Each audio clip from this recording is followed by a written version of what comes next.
Hello and welcome. Hopefully you all remember P-Brain. If not, he's the t-shirt guy, or the perspective guy, who styles himself as a flat earther and thinks that drawing a line between 2 points is evidence of a flat earth. In the video today, he's going to try to prove his point, and the point he made in the last video. I don't even remember what that was. Let's do this.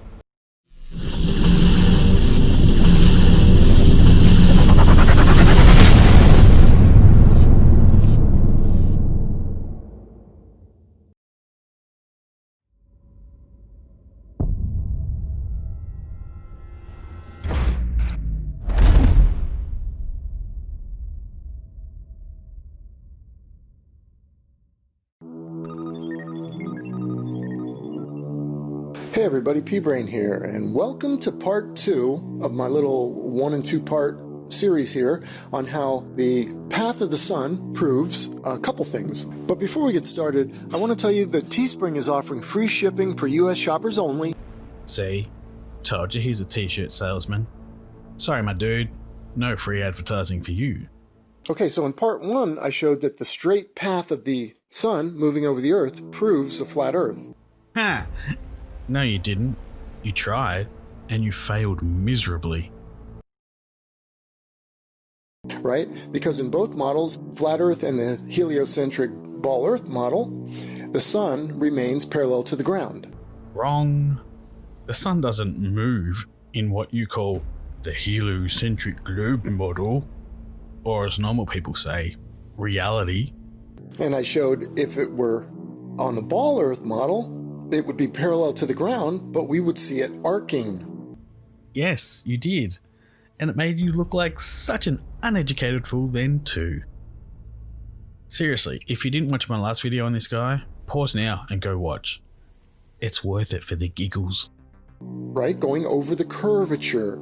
And especially when I show time-lapse like this is a good 2 hours of time-lapse. That means the sun is moving a couple thousand miles. And yet we see a dead straight path, and that's completely consistent and indicative of a flat earth, not a ball earth. It was wrong last time, but I do understand why you need to refresh people's minds. Particularly your subscribers, who have the collective intelligence of a rock, allegedly.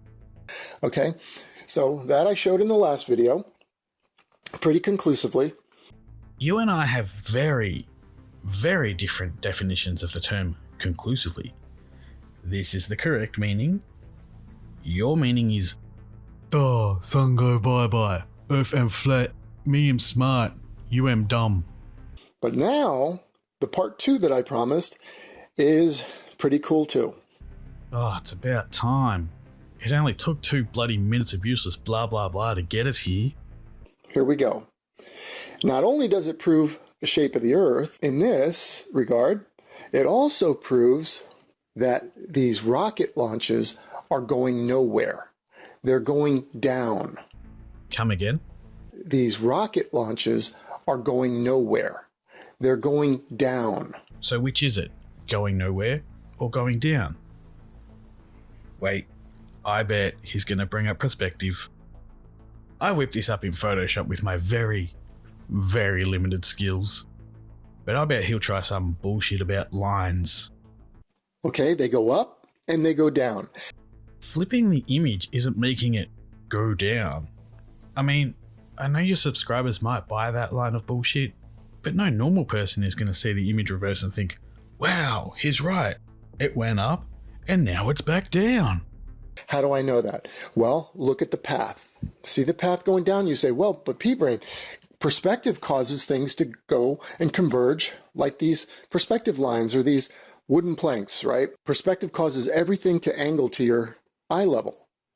Heh, nailed it. I knew you'd try this, which is why I showed my awesome Photoshop skills first. I don't know how to animate though. You know, all parallel lines and planes going away from you will converge to a point in the distance where the ground meets the sky. You seem to have an obsession with perspective.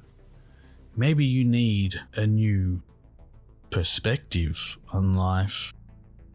See what I did there? Appears to. So what these rocket launches show, that Yes, it's going down, and you could attribute that to perspective, but it's curving down. No, it's not. Again, you use perspective. And from this point of view, it appears to be heading downwards because it's getting further away. Rockets do not go straight up. That would be stupid. Getting into space is really, really hard. This picture shows the path a rocket takes in a simplified way. There's also a reason they always launch and arc eastward, and as close to the equator as they can. Basically, they're cheating. They use the rotation of the Earth to get a little bit of a boost, to help achieve the speed required to get into space. Now, in both the flat Earth and the ball Earth model, the sun, as I said, is parallel to the ground. But what we visually see, and what is hijacked by the ball Earthers, is like this. You see this straight line that the sun setting down toward the ground, and it's going in a straight line? Well, they hijack that and say, well, that's what we see on a ball Earth. They have to say that. They have to hijack that. But that's clearly what we see on a flat Earth. It's kind of like what they do with motion, too. The fact that they say we're spinning and we're orbiting and we're flying through the cosmos at 1 billion miles per hour, whatever nonsense it is. You're repeating crap that you said last time. Your inability to understand something doesn't negate the facts. They have to say, yeah, but this dead still Earth, this rock solid Earth that none of us have ever felt, and I'm not talking about movements in the ground like earthquakes and stuff. I'm saying as a general whole, the Earth as a whole, the world has never moved. Really? You're using that argument? You're saying that because you've never felt the Earth move, it means that it doesn't? Well, I've never seen your brain. It doesn't move. It's rock solid. Yet they hijacked and they co-opt that and they say, well, that's exactly what we expect to feel. I don't think you understand the size of the Earth.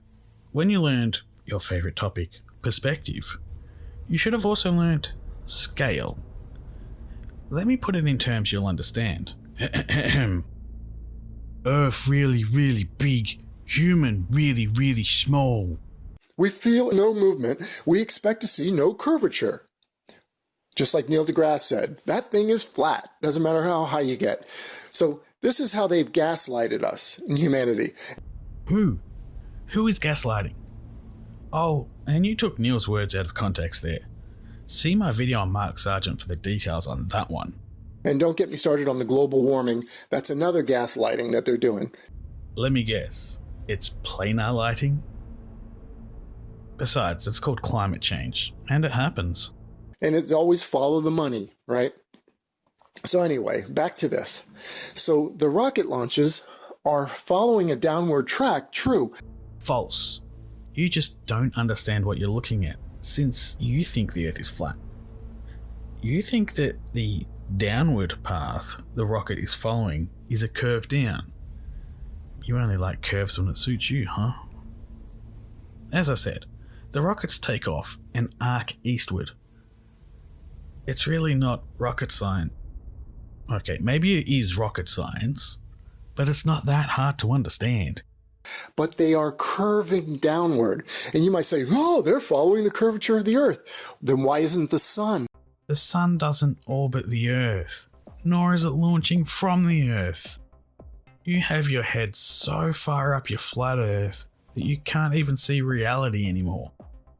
To understand why things don't behave in the way you think that they should on, as you say, a ball, then you need to look at them as if you were on that ball, and you'll see that, wow, they actually do work, because that's just how reality is. We see the sun here. The sun is moving thousands of miles in either the flat Earth or the ball Earth model. No, only on the flat Earth model is the sun moving at all. In reality, we know the Earth is spinning, causing the sun to appear to be moving away over the horizon. It's why it goes over the bloody horizon. Right? Yet no curvature. Actually, at the end, you see just before, watch this, just before it goes over the horizon, you see it lift off the line a little bit. That's completely opposite. That made even less sense than the last 4.5 minutes. That means, and what I think is going on there, is that it's starting to make its turn to the right. Oh, come on now. You and thinking aren't very good friends. The turn to the right. Even on the ridiculous flat Earth model, the sun is constantly moving to the right, which is why it makes a circle over the disk. Do you not even understand your own model? That these would be videos from inside the circle of the circuiting sun, right? That has a circuiting path, a circular path. So maybe at that point in its path, it's getting a little closer and then it rises a little bit, because that's how perspective works. Look, we've been over this. Do I need to continue? Let's move on to the plane section. Let's just hope he doesn't mention chemtrails. And not just the sun, let's look at these jet trails. Contrails / chemtrails Oh, fucking knew it. Gotta take all them conspiracy pills. / vapor trail, whatever you want to call them. They go straight. And most of these planes, when you see them, they're high altitude planes and they leave a straight trail. That's because they're not trying to get into orbit, and the shortest distance between 2 points is a straight line. So why are these rockets curving downward? And these contrails, they're cruising altitude. So they're kind of cruising along parallel to the ground. Because the rocket is leaving the atmosphere, the planes are just going from point to point on the planet. Oh, I can't deal with this guy anymore.